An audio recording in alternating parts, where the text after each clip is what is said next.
everybody, Scott Goldbaum from Fender Play here. In this video, we're gonna talk about some tricks that you can use whenever playing the D, C, and G chords together.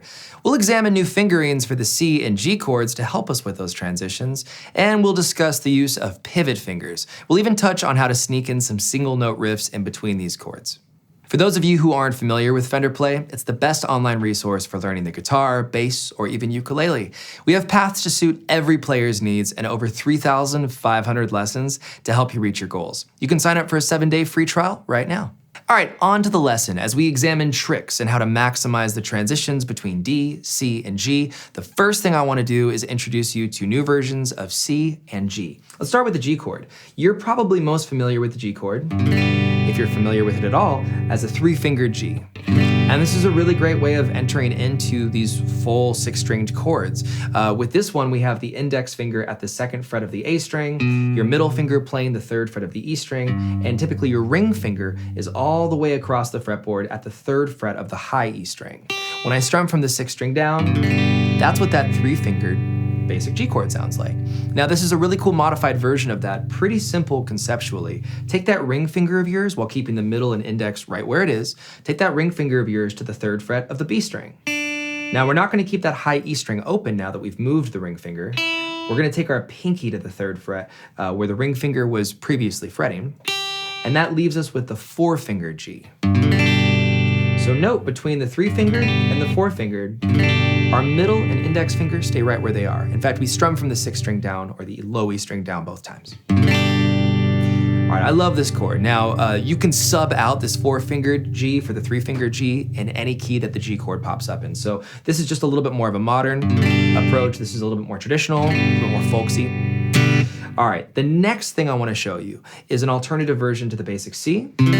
We call this chord shape the C add 9. And when I find myself in the key of G, say I'm going from a G to C, to D, kind of what we're talking about today. I particularly like to, instead of playing the C chord like this, I like playing the C add 9 chord because as you'll notice, it looks just like the G. 4-finger G, C add 9. Let's talk about what's happening here. It has everything to do with pivot fingers, and pivot fingers are at the heart of maximizing the ease of your chord transitions. So whenever you're going from one chord to the next, it's always really helpful to ask, what do these chord shapes have in common with one another? When you go from a traditional G to a traditional C, they don't have much in common. You're moving these 3 fingers to completely different strings and frets.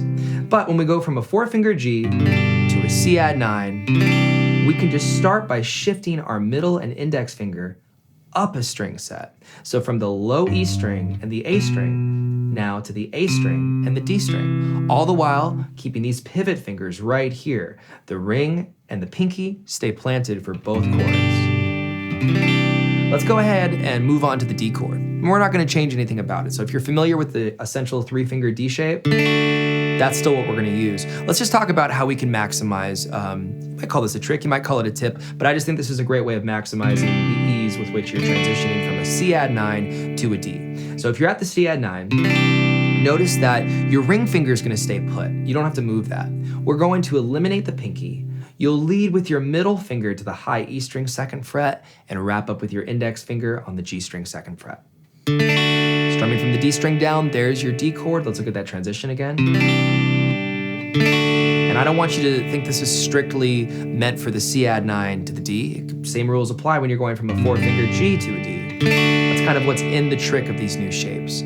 So you're just allowing your finger to stay planted right here. Lose the pinky, add the middle, add the index, there's your D. So again, just contrast if we did a simple progression of G, C, D, C. Here's the basic one. Switch everything again, and then back to the C.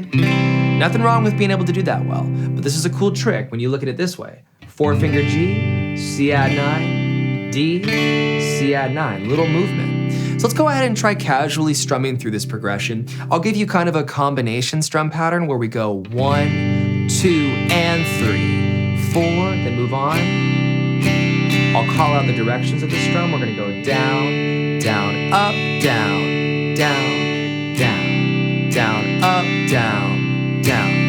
Something like that. So run some laps on that by yourself. The G to the C add 9, the D to the C add 9. Let's try reversing the order this time. You can start from the D chord and go down, down, up, down to the C add 9, 2 and 3, 4 to the G, 2 and 3, back to the C add 9, 1, 2 and 3, 4. And just to be really specific on that strum pattern, anytime you're counting a number, 1, 2, 3, 4, align that with a down strum. When you hear the and on 2, and, align that and with an up strum. All right, now that we've played with the order of the progression, let's talk about using the first progression I showed you and then integrating some riffs into it. What I love about how consistent these shapes are and how little movement there is with everything is we're able to keep our index finger open and then closed on certain strings for some riffs in between chords like this. Let's give you something a little bit more straightforward at first, okay? What I want you to do is start the same way. We're gonna go down, down, up, down. Or if we were counting it 1, 2, and 3, but on beat 4, instead of just strumming it again, we're gonna move into a little lead exercise where you're gonna play the open A string, followed by the second fret of the A string. And that's all in your index finger, lifting and then closing onto the second fret. 1, 2, and 3, 4, and. Now, that's all we did, okay? And it adds a lot of character to what we're doing here. If we move to the C add 9 and apply that same riff just over the D string, here's what that sounds like. 1, 2, and 3, 4, and. If we move to the D chord and apply that same riff over the open G string, you have this. And then as we go back to the C add 9, do that riff over the open D string, and then close it at the second fret. Let's see what that sounds like in context.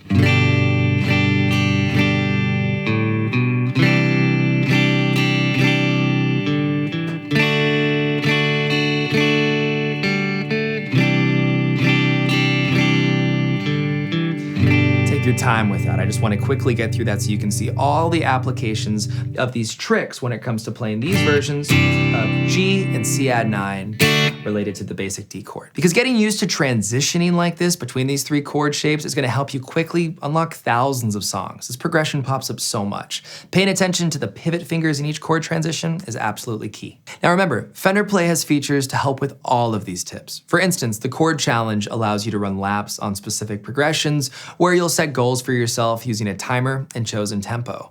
If you're looking to really increase your chord vocabulary, take advantage of the largest library of chord videos that you'll find anywhere on the internet. You can access all of this and more by signing up for your free 7-day trial right now. Begin taking lessons on the best online learning platform for guitar, bass, and ukulele. Hope you found this helpful, and I hope to see you on the platform soon.